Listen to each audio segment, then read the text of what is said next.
আসসালামু আলাইকুম। তো আজকে আবার এক নতুন ভিডিও নিয়ে আপনাদের সামনে হাজির হলাম। তো আজকের এই ভিডিওতে আমি আপনাদের দেখাবো যে বাড়ির ব্যবহৃত লোডগুলো সার্কিট ব্রেকারের সাথে কিভাবে কানেকশন করবেন, তা কিন্তু আমি এই ভিডিওতে আপনাদের সহজে দেখিয়ে দেব। তো ভিডিওর লাস্ট পর্যন্ত দেখতে থাকুন, এখান থেকে কিছু না কিছু অবশ্যই শিখতে পারবেন। কাজ জানলেও করতে পারবেন, কাজ না জানলেও কিন্তু এই ভিডিও দেখে আপনারা নিজেদের বাসায় নিজেরা কাজটি করতে পারবেন। এখন কথা হলো যে এসডি মানে কি? এসডি মানে হলো সাব ডিস্ট্রিবিউশন বোর্ড, অর্থাৎ আমরা যে লোডগুলো চালাবো সেই লোডগুলো ভাগ করে দেওয়াকেই প্রত্যেকটা যে লোডগুলো চালাবো মানে rice cooker, fridge, oven, AC সবগুলো লোডকে ভাগ করে দেওয়াকে আমরা সাব ডিস্ট্রিবিউশন বোর্ড বলি বা এসডিবি বলি সংক্ষেপে। তো এগুলা কিন্তু লাগানোর একটা সিস্টেম আছে। যদি আপনার এইসব যে এমসিবিগুলো আছে যদি ভুল লাগান তাহলে কিন্তু আপনি পরবর্তীতে কি হবে, এমসিবি টিপ পড়বে না। তো দেখেন এখানে সিঙ্গেলপুরে আছে এমসিবি টিপ পড়বে না। তো সঠিক যে নিয়ম সেই নিয়মে কিভাবে আপনারা ক্যালকুলেশন করে বের করে লাগাবেন, কারণ এই এমসিবিগুলো যদি আপনি ভুল কানেকশন করেন, বেশি রেটের দেন, আপনি যা লোড চালাবেন তার সাথে বেশি অ্যাম্পিয়ার যদি এমসিবি লাগান তাহলে কিন্তু টিপ পড়বে না। তখন ওই যে ইলেকট্রিক ডিভাইসটা চালাবেন সেই ইলেকট্রিক ডিভাইসটা কিন্তু পুড়ে যাবে বা নষ্ট হয়ে যাবে। তখন কিন্তু আপনি বড় ধরনের একটি দুর্ঘটনায় পড়বেন। তো সেই কারণে বলবো আপনারা কিভাবে এই এমসিবিগুলো ক্যালকুলেশন করে বের করবেন সঠিকগুলোতে, এবং যে সঠিকগুলোতে যদি ব্যবহার করেন সেটা ব্যবহার করলে মানে ক্যালকুলেশন করে বের করলে ওয়াট থেকে অ্যাম্পিয়ারে যদি বের করে যদি এমসিবি ব্যবহার করেন সেক্ষেত্রে কিন্তু আপনার সার্কিট ব্রেকারটা শর্ট সার্কিট হলে টিপ পড়বে। তখন কিন্তু আপনার যে ইলেকট্রিক ডিভাইসটা পুড়বে না, নষ্ট হবে না, আপনিও সেফ থাকবেন, আপনার যে ইলেকট্রিক যন্ত্রপাতিগুলো আছে সেগুলোও সেফ থাকবেন। তো কীভাবে করবেন আমি আপনাদের বাসা বাড়িতে সেটা আমি আপনাদের এখন দেখিয়ে দিচ্ছি। তো চলুন কথা বাড়াবো না, কাজ স্টার্ট করি। তো প্রথমেই আমাদের বাসা বাড়িতে কী থাকে, সুইচ বোর্ড। এখন যদি এই একটা সুইচ বোর্ডে আপনি সাধারণত 800 ওয়াট ব্যবহার করা থাকে, যেমন আছে ধরেন ফ্যান, লাইট আছে, আমরা সাধারণত ফ্যান লাইটই কিন্তু ব্যবহার করে থাকি। এই যে দেখেন এখানে লাইট আছে, ফ্যান আছে, সব কিছুই আছে। তো একাধিক যদি সুইচ বোর্ড থাকে, অর্থাৎ একের অধিক যদি 2টি 3টি সুইচ বোর্ড থাকে, সেক্ষেত্রে আমরা কী করব, সেক্ষেত্রে আমরা 1000 উপরে অর্থাৎ 2000 বা 1500 যদি ওয়াট আপনি ব্যবহার করেন সেক্ষেত্রে কিন্তু দুটা ফেজ ব্যবহার করতে হবে এবং দুটা এমসিবি ব্যবহার করতে হবে আলাদা আলাদা। একসাথে দুটা এমসিবিতে কানেকশন করা যাবে না এক সার্কিট ব্রেকারে। তো এখন আপনারা এই সার্কিট ব্রেকারটা কীভাবে বের করবেন, সঠিক ওয়েতে কীভাবে বের করবেন সেটাই কিন্তু আপনাদের ক্যালকুলেশন করে আমি দেখাচ্ছি। আমি একটা করে দেখাবো, তারপরে কিন্তু আপনারা এভাবে ওয়াট বের করে আপনার বাসাতে ওয়াট বের করে কিন্তু আপনারা হিসাব করে বের করে তারপরে এমসিবি লাগাবেন। তাহলে কিন্তু আপনাদের এমসিবিটা যখন নেগেটিভ পজিটিভ এক জায়গা হবে তখনই কিন্তু এই সার্কিট ব্রেকার টিপ পড়বে। আপনি অতিরিক্ত বেশি যদি লাগান, যেখানে 10 লাগবে সেখানে যদি বেশি 20 অ্যাম্পিয়ার লাগান তাহলে কিন্তু হবে না, সার্কিট ব্রেকার টিপ পড়বে না, তখন কিন্তু আমার ওই ডিভাইসটি নষ্ট হয়ে যাবে। তো চলুন দেখেন এখানে বাসা বাড়িতে আমি কী করে বের করছি সেটা ফার্স্ট আপনাদের দেখাচ্ছি। তো এখানে মনে করেন যে আমাদের বাসা বাড়িতে একটা সুইচ বোর্ডে 1000 ওয়াট আছে, 1000 চলাচ্ছি। আপনার ওয়াট অনুযায়ী আপনি হিসাব করে বের করবেন। আমি 1000 দিয়ে আপনাদের ওয়াট দিয়ে দেখাচ্ছি কীভাবে বের করবেন। 1000 ওয়াট প্রথমে আমরা লিখলাম, লেখার পরে 220 ভোল্ট, এটা ওয়াট দেখেন 1000 ওয়াট আমাদের সুইচ বোর্ডে আছে। এখন সুইচ বোর্ডে 1000, এখন এখানে 220 ভোল্ট দিয়ে আমরা 220 ভোল্ট আমরা বাসা বাড়িতে আছে, এখানে ভাগ দিতে হবে। ভাগ দেওয়ার পরে কত আসবে দেখেন, আমি ক্যালকুলেশন করে আপনাদের বের করে দেখাচ্ছি। এখানে আসবে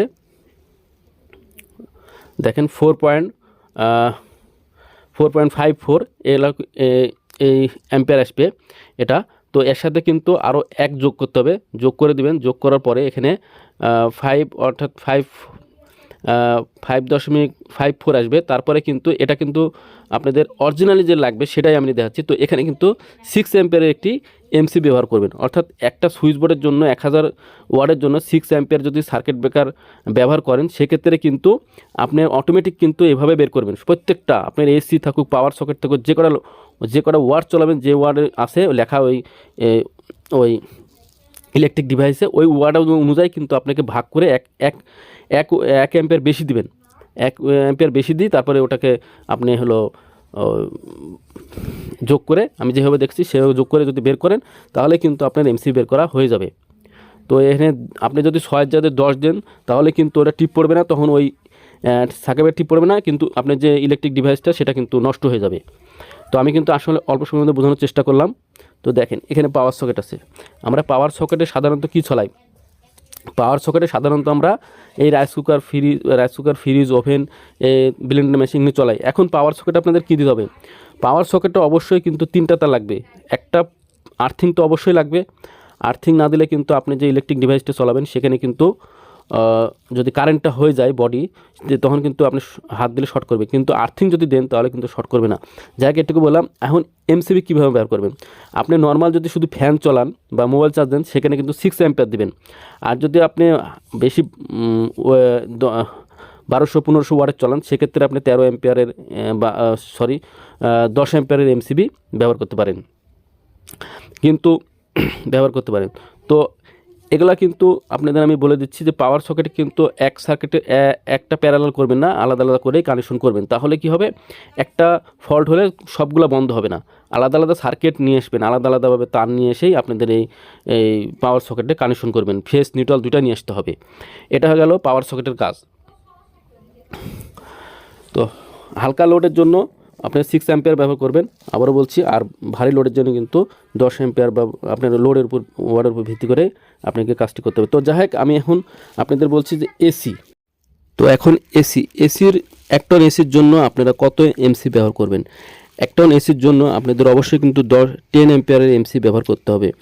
এখন কথা হলো যে 10 অ্যাম্পিয়ারের বেশি যদি আপনারা না বুঝে বেশি অ্যাম্পিয়ারের এমসি ব্যবহার করেন সেক্ষেত্রে কিন্তু আপনাদের যে এসিটাতে যদি ফল্ট সৃষ্টি হয়, অর্থাৎ নেগেটিভ পজিটিভ বা কোনো কিছু সমস্যার সৃষ্টি হয়, তখন কিন্তু ওই বেশি যদি 10-এর জায়গাতে যদি আপনি 16 লাগান তাহলে কিন্তু এই টিপ পড়বে না, তখন কিন্তু ওই এসি নষ্ট হয়ে যাবে।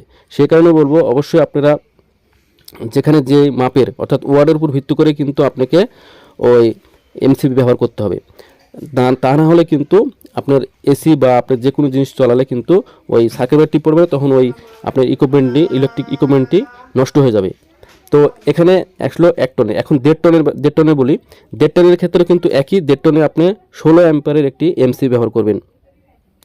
যদি 16 অ্যাম্পিয়ারের এমসির জায়গায় যদি 20 অ্যাম্পিয়ার ব্যবহার করেন সেক্ষেত্রে যখন কোনো কিছু ফল্ট হবে, কোনো কিছুর নেগেটিভ পজিটিভ বা এসির ভিতরে কোনো সমস্যা হবে, তখন কিন্তু টিপ পড়বে না সার্কিট ব্রেকার, তখন কিন্তু এসিটা নষ্ট হয়ে যাবে। তো সেই কারণে বলছি আপনারা যে কোনো কিছু জেনে ওয়ার্ড লেখা আছে ওই ইলেকট্রিক ডিভাইসের উপরে, ইকুইপমেন্টের উপর, ওটা দেখে ওয়াট বের করে তারপরে 220 ভোল্ট ভাগ করে সেটা বের করে কিন্তু আপনাকে এমসিবি সিলেক্ট করতে হবে। তা নাহলে কিন্তু বেশি অ্যাম্পিয়ারের এমসিবি লাগালে কিন্তু টিপ পড়বে না, তখন বড় ধরনের একটি দুর্ঘটনা ঘটে যাবে।